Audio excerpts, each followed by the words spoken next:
Je suis Vincent Groussens, j'ai 36 ans et je travaille comme collaboratrice au CIPAR, c'est le Centre interdiocésain du patrimoine et des arts religieux.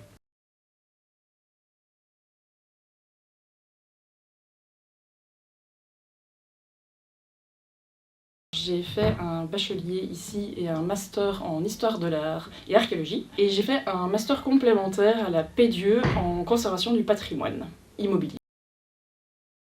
Je suis sortie des études, j'ai eu pas mal de stages, de bénévolat qui se sont suivis, beaucoup dans le patrimoine immobilier, j'ai eu la chance de travailler plusieurs fois à l'IRPA, j'ai eu la chance de travailler à l'ancienne AWAP, et tout ça m'a amené à un moment donné à me rendre compte que j'avais quand même besoin d'un vrai travail. Et donc là, je me suis dirigée vers l'enseignement. J'ai travaillé pendant 6 ans dans un lycée privé, et qui m'a offert l'opportunité aussi de m'occuper de tout ce qui était communication. Et donc je me suis occupée d'avoir des activités promotionnelles et tout ce qui était réseaux sociaux, site internet et tout ça.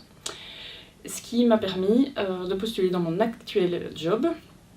Donc je travaille pour le Centre interdiocésain, je m'occupe de cet ASBL, mais pour le volet communication et justement création d'activités, d'événements.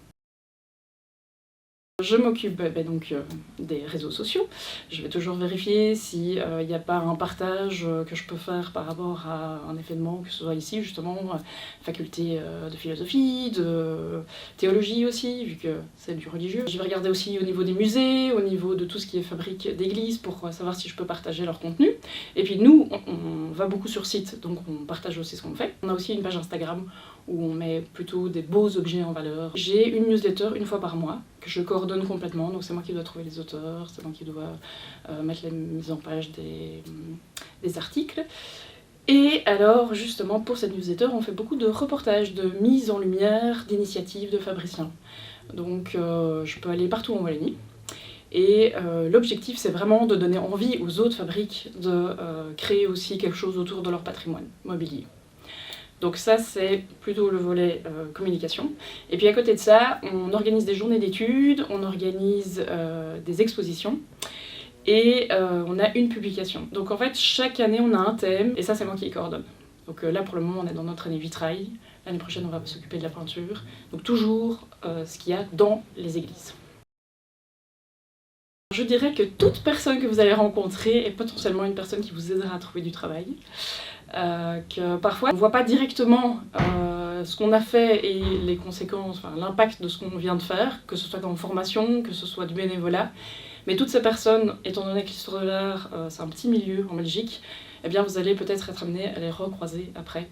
Et donc finalement, c'est vos futurs collègues aussi. Moi maintenant, j'ai des professeurs ici que j'ai eus en tant qu'étudiante qui sont maintenant des collaborateurs avec lesquels on travaille et avec lesquels j'ai beaucoup de plaisir à travailler. Et toutes les expériences en fait sont bonnes à prendre parce que parfois on sort des études et on a une idée très fixe. Moi je pensais travailler dans les musées par exemple. Et en fait, aujourd'hui je m'éclate à être justement dans un truc qui me semble encore plus être dans le vif du sujet parce que c'est la conservation in situ. Donc on a tous les problèmes de conservation dans une église qui sont quand même assez compliqués, auxquels moi j'ai pas pensé une seule fois de toutes mes études. Donc maintenant aussi, justement, on donne des cours avec ma collègue ici à l'UCL pour montrer aux étudiants que histoire de l'art, c'est pas égal musée. Il faut voir plus loin et il y a plein de cadres dans lesquels on peut travailler.